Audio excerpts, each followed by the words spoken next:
Hello students, video शुरू करने से पहले प्लीज चैनल को लाइक, शेयर और सब्सक्राइब जरूर करें। एक इम्पॉर्टेंट इन्फॉर्मेशन, अगर आपको इस वीडियो के नोट्स चाहिए तो डिस्क्रिप्शन बॉक्स में दिया गया डाउनलोड लिंक चेक करें। Thank you. चलिए शुरू करते हैं। इस वीडियो में हम पढ़ेंगे MANE4 जेंडर एंड सोसाइटी के प्रीवियस ईयर क्वेश्चन और most important questions with answers. ये क्वेश्चंस आपके एग्जाम के लिए बहुत इम्पोर्टेंट है। अगर आपने ये अच्छे से कर लिए तो एग्जाम निकलना पक्का है। Let's begin. Question 1. Differentiate between sex and gender and examine how gender is an important aspect of society.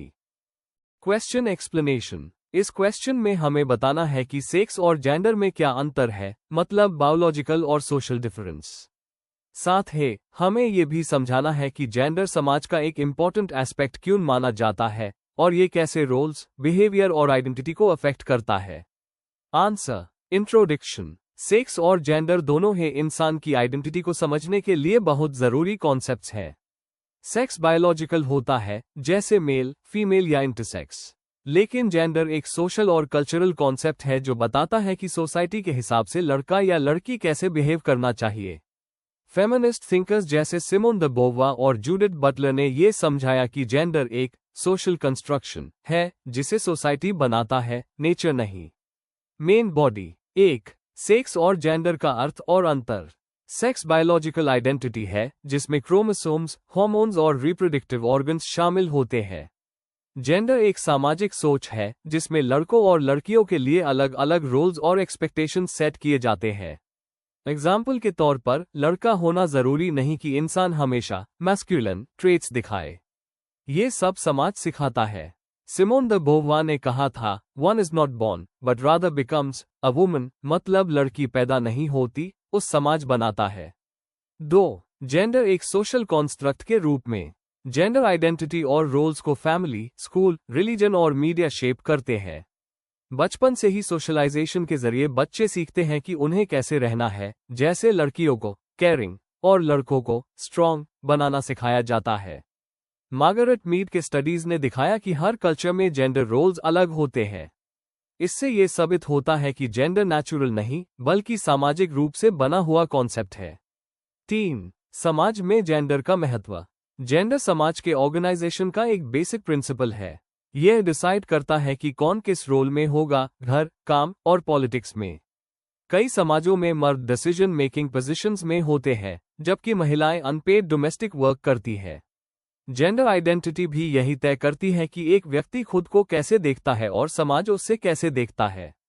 Feminist movements ने पेट्रियार्की को चैलेंज करके इक्वालिटी और एम्पावरमेंट का मैसेज दिया है। आज के टाइम में ट्रांसजेंडर और नॉन बाइनरी आइडेंटिटीज को समझना भी जरूरी हो गया है। 4. जेंडर, पावर और सामाजिक परिवर्तन। जेंडर के साथ पावर का भी रिलेशन होता है। पेट्रियार्की सिस्टम मर्दों को अधिक पावर देता है। Gender inequality salary gap, education access और लीडरशिप पोजीशंस में क्लियरली दिखती है। लेकिन अब ये बदल रहा है। ग्लोबलाइजेशन, एजुकेशन और एक्टिविज्म के जरिए अवेयरनेस बढ़ रही है। UN के सस्टेनेबल डेवलपमेंट गोल 5 का M भी जेंडर इक्वालिटी है। #MeToo जैसे मूवमेंट्स ने जेंडर इश्यूज को ग्लोबल लेवल पर हाईलाइट किया है। कंक्लूजन। अंत में कह सकते हैं कि सेक्स एक बायोलॉजिकल पहचान है, जबकि जेंडर एक सोशल और कल्चरल आइडेंटिटी है। जेंडर हमारे समाज के हर पहलू को प्रभावित करता है, जैसे रोल्स, रिलेशंस और अपॉर्चुनिटीज। अगर हम जेंडर को एक सोशल कंस्ट्रक्ट के रूप में समझें तो हम इक्वालिटी और जस्टिस के और करीब आ सकते हैं। If you need the notes of this video, there's a download link in the description box. Be sure to check it out. Thank you. Let's see the next question. Question 2. Discuss socialization and evaluate the role of family and school in gender socialization of a child. Question explanation. इस question में हमें socialisation का concept समझा कर लिखना है, मतलब कैसे बच्चे समाज के नॉर्म्स और वैल्यूज सीखते हैं। फिर हमें जेंडर सोशलाइजेशन पर फोकस करना है, जिसमें बच्चे सीखते हैं कि लड़का और लड़की के लिए कौन से बिहेवियर सही माने जाते हैं। इसके बाद फैमिली और स्कूल का रोल एक्सप्लेन करना है जो जेंडर आइडेंटिटी बनाने में मदद करता है। आंसर। इंट्रोडक्शन। सोशलाइजेशन एक ऐसा प्रोसेस है जिसमें इंसान बचपन से ही समाज के रूल्स, वैल्यूज और बिहेवियर सीखता है। इससे उनकी पर्सनैलिटी और आइडेंटिटी बनती है। जेंडर सोशलाइजेशन का मतलब है वो प्रोसेस जिसमें बच्चे सीखते हैं कि उनका जेंडर, लड़का या लड़की, होने के हिसाब से उनसे कैसे बिहेव करने की उम्मीद होती है। सोशियोलॉजिस्ट जैसे टेलकॉट पासन्स और अन्ना ओकली ने समझाया कि फैमिली और स्कूल जैसे इंस्टीट्यूशंस जेंडर रोल्स को शेप करते हैं। Main body. 1. Meaning of socialisation and gender socialisation. Socialisation वो प्रोसेस है जिसमें बच्चे समाज के नॉर्म्स और रोल्स सीखते हैं ताकि वो एक रिस्पॉन्सिबल मेंबर बन सके। यह प्रोसेस जन्म से शुरू होता है और पूरी जिंदगी चलता है। जेंडर सोशलाइजेशन में बच्चों को बताया जाता है कि लड़का होने का मतलब क्या है और लड़की होने का मतलब क्या है। जैसे लड़कियों को डॉल्स दिए जाते हैं और लड़कों को कार्स या बॉल्स। एन ओकली ने जेंडर सोशलाइजेशन के 4 प्रोसेस बताए: मैनिपुलेशन, कैनलाइजेशन, वर्बल एपुलेशन और different activities. 2. Role of family in gender socialisation. Family सबसे पहला इंस्टीट्यूशन है जहां से बच्चा जेंडर रोल सीखता है। पेरेंट्स का इन्फ्लुएंस। माँ बेटी को कुकिंग और घर के काम सिखाती है, जबकि पिता बेटे को बाहर के काम या टेक्निकल चीजें सिखाता है। पेरेंट्स का लैंग्वेज भी जेंडर्ड होता है। लड़कियों को स्वीट और प्रिटी बोला जाता है और लड़कों को स्ट्रॉन्ग और ब्रेव। ऑब्जर्वेशन और इमिटेशन। बच्चे अपने माँ बाप को देखकर उनके रोल्स इमिटेट करते हैं। अगर बच्चा देखता है कि पिता पैसा कमा रहा है और माँ घर संभाल रही है, तो वो इसे नेचुरल समझने लगता है।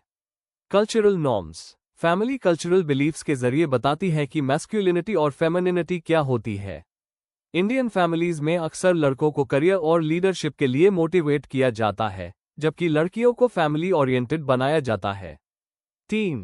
Role of school in gender socialisation. School एक फॉर्मल इंस्टीट्यूशन है जहां बच्चा सोशल और जेंडर नॉर्म्स सीखता है। Hidden curriculum. सिर्फ बुक्स नहीं, बल्कि स्कूल के एनवायरनमेंट से भी जेंडर वैल्यूज ट्रांसफर होती है। जैसे बॉयज को ग्रुप लीडर बनाया जाता है और गर्ल्स को सपोर्टिव रोल्स दिए जाते हैं। टेक्स्ट बुक्स में अक्सर मर्दों को प्रोफेशनल्स और महिलाओं को घर संभालते हुए दिखाया जाता है। टीचर्स का बिहेवियर। टीचर्स कभी कभी अनजाने में जेंडर बायस कर देते हैं, जैसे साइंस में लड़कों से ज्यादा एक्सपेक्ट करना। पेयर ग्रुप का इफेक्ट। दोस्तों के बीच भी जेंडर नॉर्म्स सीखने मिलते हैं। बॉयज इमोशनल होने पर टीज होते हैं और गर्ल्स से एक्सपेक्ट होता है कि वो पोलाइट रहें। एक्टिविटीज और स्पोर्ट्स। बॉयज को स्पोर्ट्स जैसे फुटबॉल में डाला जाता है, जबकि गर्ल्स को डांस या आर्ट में। 4. Impact of gender socialisation. Gender identity का फॉर्मेशन। फैमिली और स्कूल दोनों मिलकर बच्चे की जेंडर आइडेंटिटी बनाते हैं। इनइक्वालिटी का रीएनफोर्समेंट। यह प्रोसेस कभी कभी जेंडर स्टेरियोटाइप्स को मजबूत करता है, जो इनइक्वालिटी बढ़ता है। Modern change. आज के समय में पेरेंट्स और टीचर्स जेंडर न्यूट्रल अपब्रिंगिंग पर फोकस कर रहे हैं ताकि ये गैप कम हो। कंक्लूजन। जेंडर सोशलाइजेशन एक कंटिन्यूअस प्रोसेस है जो बचपन से शुरू होता है और जिंदगी भर चलता है। फैमिली और स्कूल दोनों का रोल इसमें सबसे ज्यादा होता है।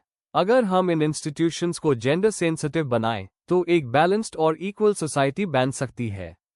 If you need the notes of this video, there is a download link in the description box. Be sure to check it out. Thank you. Let's see the next question. Question 3. Provide a historical background to discuss the study of gender in anthropology. Question explanation. इस question में आपसे ये पूछा गया है कि anthropology में gender study का विकास कैसे हुआ। आपको बताना है कि शुरुआत में महिलाओं को स्टडीज में नजरअंदाज किया गया, फेमिनिस्ट मूवमेंट के बाद क्या बदलाव आए, और आज के समय में जेंडर को एक सामाजिक और सांस्कृतिक दृष्टिकोण से कैसे समझा जाता है। आंसर। इंट्रोडक्शन। एंथ्रोपोलॉजी में जेंडर का स्टडी इस बात को समझने पर केंद्रित है कि समाज पुरुष और महिला के बीच के फर्क को कैसे समझता और बनाता है। पहले के समय में अधिकतर रिसर्च सिर्फ पुरुषों के रोल्स पर होती थी, लेकिन 20वीं सेंचुरी के मध्य में फेमिनिस्ट मूवमेंट्स ने एंथ्रोपोलॉजी को बदलने पर मजबूर किया। इससे जेंडर एंथ्रोपोलॉजी का विकास हुआ, जहां जेंडर को सिर्फ बायोलॉजिकल नहीं, बल्कि कल्चरल और सोशल आइडेंटिटी के रूप में देखा गया। Main body. 1. Early anthropological studies, male centric नजरिया। 19 एंड 20 सेंचुरी के शुरुआती दौर में एंथ्रोपोलॉजी पुरुष प्रधान सब्जेक्ट थी। एडवर्ड टायलर और लेविस मॉर्गन जैसे एंथ्रोपोलॉजिस्ट्स ने अपने स्टडीज में अधिकतर पुरुषों की एक्टिविटीज पर ध्यान दिया। महिलाओं के जीवन, उनके रोल्स और उनके योगदान को नजरअंदाज किया गया। उस समय जेंडर को एक अलग एनालिटिकल कैटेगरी के रूप में नहीं देखा जाता था। मालिनोव्स्की की आर्गोनॉट्स ऑफ द वेस्टर्न पैसिफिक जैसे कार्य सिर्फ पुरुषों की एक्टिविटीज बताते हैं, जबकि महिलाओं के जीवन का उल्लेख बहुत कम मिलता है। 2. फेमिनिस्ट एंथ्रोपोलॉजी और वुमेन स्टडीज का उदय 1960 to 1970। 1960 to 70 के फेमिनिस्ट मूवमेंट ने एंथ्रोपोलॉजी पर गहरा असर डाला। रिसर्चर्स ने पुरुष प्रधान नजरिए को चैलेंज करना शुरू किया। मार्गरेट मीड, रथ बेनेडिक्ट और मिशेल रोसल्डो जैसे स्कॉलर्स ने बताया कि जेंडर रोल्स प्राकृतिक नहीं बल्कि सामाजिक और सांस्कृतिक होते हैं। मार्गरेट मीड के स्टडीज सामोआ और न्यू गिनी में coming of age in Samoa, sex and temperament in 3 primitive societies ने दिखाया कि मैस्कुलिनिटी और फेमिनिनिटी हर कल्चर में अलग होती है। इस दौर में वुमेन इन एंथ्रोपोलॉजी एक नई सबफील्ड बनी जिसमें महिलाओं के अनुभव और योगदान पर फोकस किया गया। धीरे धीरे ध्यान सिर्फ महिलाओं को जोड़ने से बढ़कर अन्य सामाजिक प्रणालियों पर गया जो जेंडर इनइक्वालिटी बनाती है। 3. From women in anthropology to gender in anthropology 1980 के बाद 1980 तक रिसर्चर्स ने समझा कि सिर्फ महिलाओं का स्टडी करना काफी नहीं है। जेंडर एक रिलेशनल कॉन्सेप्ट के रूप में उभर का, जहां पुरुष और महिला दोनों के बीच के सामाजिक संबंध का विश्लेषण किया गया। गेल रूबन ने द ट्रैफिक इन वुमेन में सेक्स जेंडर सिस्टम का कॉन्सेप्ट दिया, जिसमें बताया गया कि समाज बायोलॉजिकल सेक्स को सोशल जेंडर रोल्स में बदलता है। शेरी ऑटनर ने पूछा, is female to male as nature is to culture, जिससे ये दिखाया गया कि समाज महिलाओं को प्रकृति और पुरुषों को संस्कृति से जोड़ता है। इस दौर में फील्ड वर्क और एथनोग्राफी में महिलाओं की आवाज को समेटने पर जोर दिया गया। 4. पोस्टमॉडर्न और कंटेम्पररी जेंडर स्टडीज 1990 के बाद पोस्टमॉडर्न और क्वियर थियरी ने जेंडर स्टडीज को और विस्तारित किया। जूडिथ बटलर ने जेंडर परफॉर्मेटिविटी का कॉन्सेप्ट दिया, मतलब जेंडर एक एक्शन है जो हम बार बार परफॉर्म करते हैं।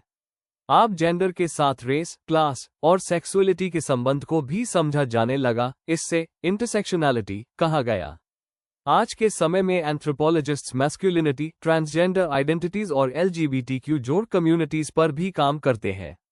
जेंडर को अब एक फ्लेक्सिबल और कल्चर स्पेसिफिक कॉन्सेप्ट माना जाता है, जो समय और स्थिति के हिसाब से बदलता रहता है। कंक्लूजन, एंथ्रोपोलॉजी में जेंडर स्टडी का सफर मेल सेंट्रिक नजरिए से शुरू हुआ था, लेकिन आज ये एक इंक्लूसिव और डायनामिक फील्ड बन चुकी है। फेमिनिस्ट और पोस्टमॉडर्न विचारधाराओं ने इसे सामाजिक और सांस्कृतिक पहलुओं से समझा।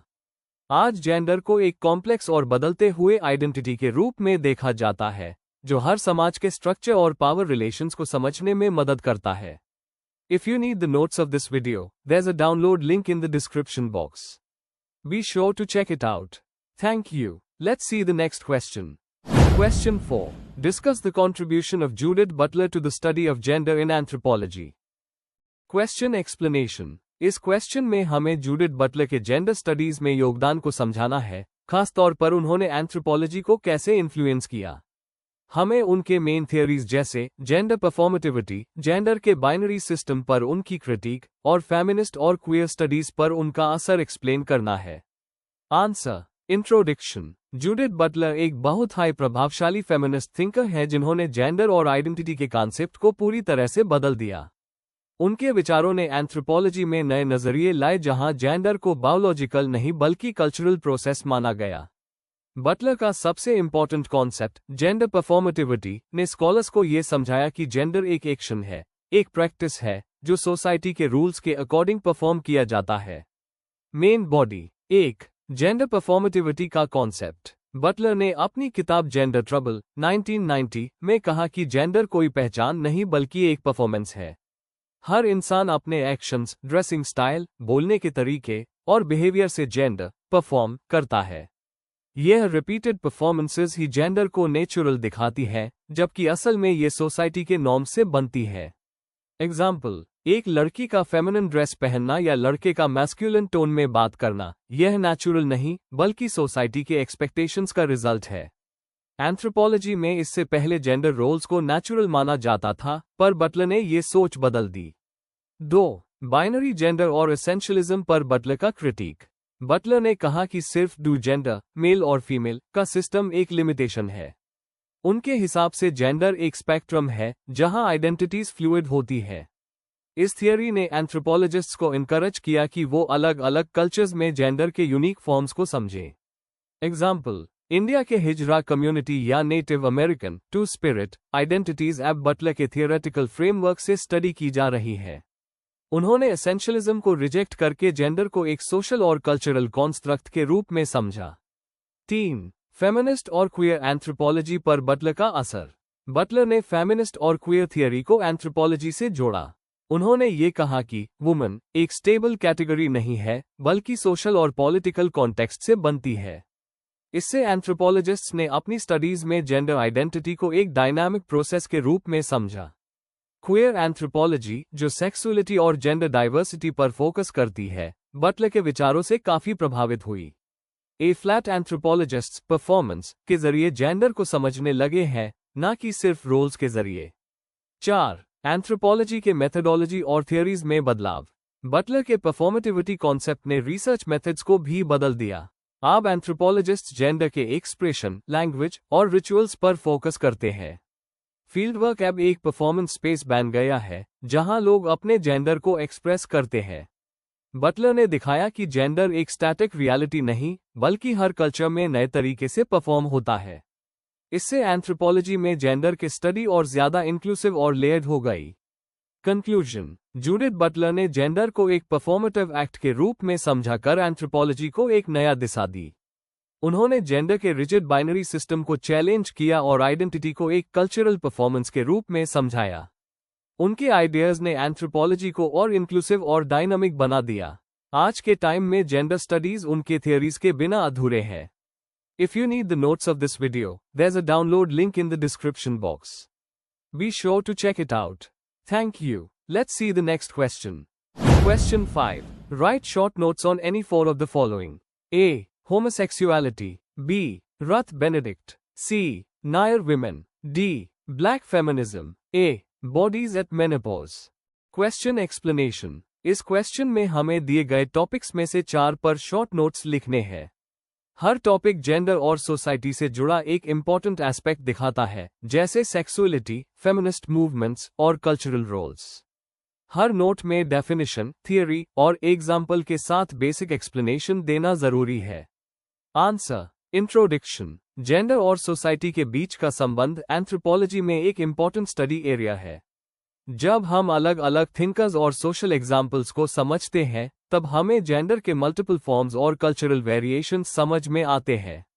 यहाँ हम 4 टॉपिक्स पर लिखेंगे: होमोसेक्सुअलिटी, रथ बेनेडिक्ट, नायर वीमेन और ब्लैक फेमिनिज्म, जो जेंडर और समाज के बीच के संबंध को अलग अलग एंगल से समझाते हैं। Main body. A. Homosexuality. Meaning. Homosexuality का मतलब है सेम जेंडर के लोगों के बीच अट्रैक्शन या रोमांटिक रिलेशनशिप। सामाजिक नजरिया। हर समाज में होमोसेक्सुअलिटी को अलग नजरिए से देखा गया है, कहीं इसे नॉर्मल माना गया, कहीं ताबू। Anthropological study. एंथ्रोपोलॉजिस्ट्स जैसे मार्गरेट मीड ने दिखाया कि सेक्सुअल बिहेवियर हर कल्चर में अलग होता है।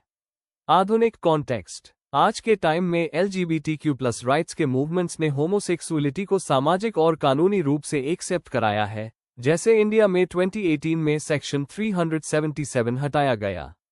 बी. रथ बेनेडिक्ट। इंट्रोडक्शन। रथ बेनेडिक्ट एक अमेरिकन कल्चरल एंथ्रोपोलॉजिस्ट थी जिन्होंने कल्चर और पर्सनैलिटी के बीच के रिलेशन पर काम किया।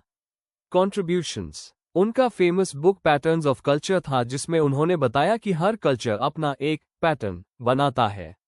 जेंडर स्टडी में रोल। बेनेडिक्ट ने दिखाया कि जेंडर रोल्स बायोलॉजिकल नहीं, बल्कि कल्चरल होती है। प्रभाव। उनके काम ने बाद के फेमिनिस्ट्स और एंथ्रोपोलॉजिस्ट्स को इंस्पायर किया कि वो जेंडर और पावर के रिलेशंस को समझें। सी. नायर विमेन। बैकग्राउंड। केरला के नायर समाज में मैट्रिलिनियल सिस्टम था, जहां वंश और प्रॉपर्टी मां के नाम से चलती थी। Social structure. नायर वीमेन को अपने रिलेशनशिप्स में अधिक फ्रीडम मिलता था और उनके मैरिजेस सिंबॉलिक होते थे, Sambandam. Anthropological importance. Kathleen Gauff जैसे स्कॉलर्स ने नायर समाज पर काम करके दिखाया कि फैमिली सिस्टम्स अलग अलग कल्चर में अलग होते हैं। Gender point. नायर वीमेन का एग्जाम्पल दिखाता है कि जेंडर के नॉर्म्स फिक्स्ड नहीं होते, वो समाज के हिसाब से बदलते हैं। D. Black feminism. Definition. Black feminism एक मूवमेंट है जो ब्लैक महिलाओं के खिलाफ रेसिज्म और सेक्सिज्म दोनों से लड़ता है। की thinkers. Sojourner truth, bell hooks और किम्बर्ले क्रेनशॉ, जिन्होंने इंटरसेक्शनैलिटी का कॉन्सेप्ट दिया, इसके मेन थिंकर्स है। Main ideas. इस मूवमेंट ने दिखाया कि मेनस्ट्रीम फेमिनिज्म सिर्फ व्हाइट वुमेन के एक्सपीरियंस तक लिमिटेड था और ब्लैक वीमेन के इश्यूज को इग्नोर करता था। इम्पैक्ट। ब्लैक फेमिनिज्म ने फेमिनिज्म को इंक्लूसिव बनाया और रेस, क्लास और जेंडर के इंटरसेक्शन को समझने में मदद की। कंक्लूजन। इन 4 टॉपिक्स होमोसेक्सुअलिटी, रथ बेनेडिक्ट, नायर वीमेन और ब्लैक फेमिनिज्म से हमें जेंडर के मल्टीपल डायमेंशन समझने को मिलते हैं। ये सब दिखाते हैं कि जेंडर एक सोशल कॉन्स्ट्रक्ट है जिसे कल्चर, पावर और आइडेंटिटी शेप करते हैं। इन्हें पढ़ने से हम सोसाइटी को ज्यादा इंक्लूसिव और समझदार नजरिए से देख सकते हैं। Before we end, please like, share and subscribe the channel for more such study materials and one important information, अगर आपको नोट्स चाहिए तो डिस्क्रिप्शन बॉक्स में डाउनलोड लिंक दिया हुआ है, जरूर चेक करें। Thank you.